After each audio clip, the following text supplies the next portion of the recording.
عاش الجبهة الشعبية تحرير ساقية الحمراء ووادي الذهب. جددت عائلة سيد أحمد عبد الوهاب دنبر مطلبها الشرعي من خلال العهد الواحد الصلب الذي أعلنته منذ اغتيال ابنها سعيد، الذي اغتالته أيادي الغدر الظالمة للاحتلال المغربي بعد الهجوم العسكري والبربري الغادر على مخيم قديميزيك. صادفت اليوم الذكرى الشهرية 146 تاريخ 22 فبراير من سنة 2023، وأصدرت العائلة بيان تؤكد من خلاله تشبثها بالكشف عن ملابسات جريمة القتل العمد التي ارتكبت في حق ابنها. بيان عائلة الشهيد الصحراوي سعيد سيد أحمد محمد عبد الوهاب دنبر بعد مرور 146 شهرا على اغتياله. تحل اليوم الذكرى الشهرية 146 على جريمة القتل خارج نطاق القانون التي أودت بحياة ابننا البار الشاب الصحراوي سعيد سيد أحمد محمد عبد الوهاب دنبر، الذي سقط بواسطة الرصاص الحي للشرطة المغربية في أعقاب الهجوم العسكري والبوليسي لمخيم النازحين الصحراويين العزل بقديميزيك 12 كيلومتر شرق مدينة العيون بالصحراء الغربية في 22 من دجنبر 2010. ونلتقي من جديد اليوم لتخليد هذه الذكرى الأليمة كعائلة وكمتضامنين رغم الضغط والحصار المتواصل من طرف الأجهزة القمعية والاستخباراتية المغربية، ونحن أكثر إصرارا على مواصلة نضالنا السلمي والمشروع حتى معرفة حقيقة جريمة الاغتيال هاته في ظل سكوت المنتظم الدولي وعدم تحمل مسؤولياته في حماية حقوق الإنسان بالصحراء الغربية.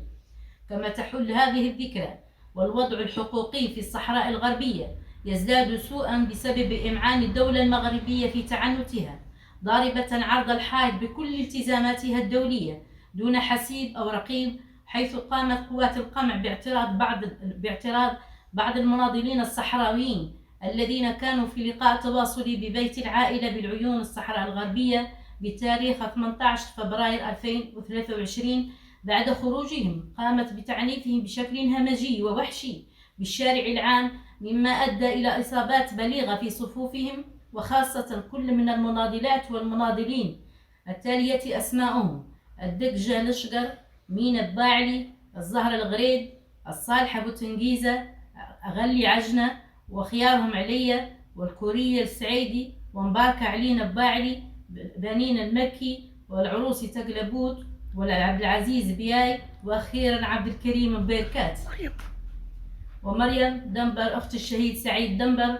ومن هنا نجدد تضامننا اللامشروط معهم ومع كل ضحايا آلة القمع المغربية، كما نشيد بكل اشكال التضامن مع الضحايا الصحراويين من طرف الهيئات والمنظمات والبرلمانات والجمعيات الصحراوية والدولية، مطالبين بمزيد من الضغط على الدولة المغربية لوقف الجرائم التي ترتكبها أجهزتها الاستخباراتية بشكل مباشر، أو تلك التي شاركت فيها أو تسترت على مرتكبيها.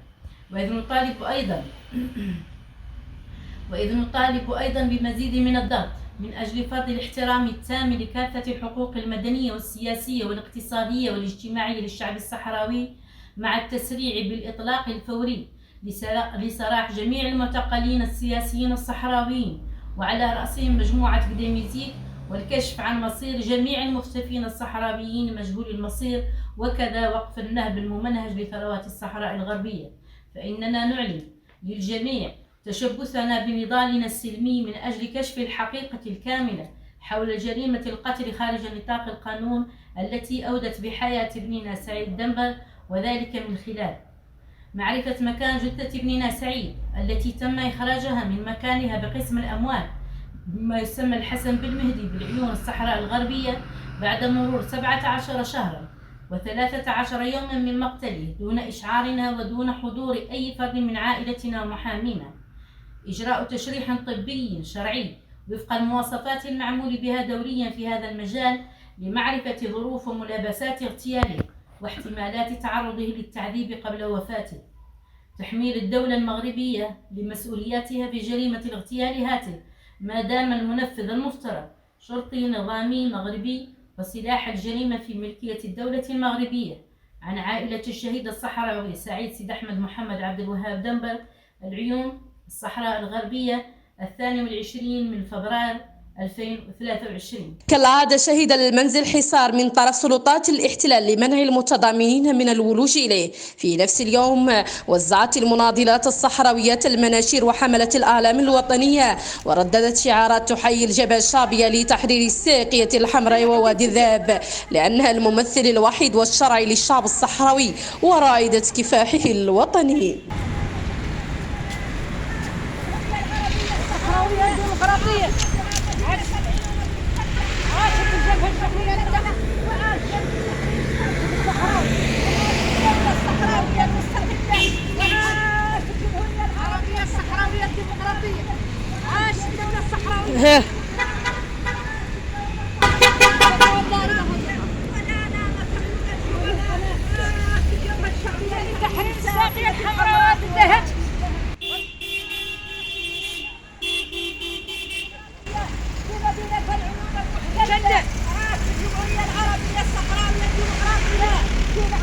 وطننا المحتل.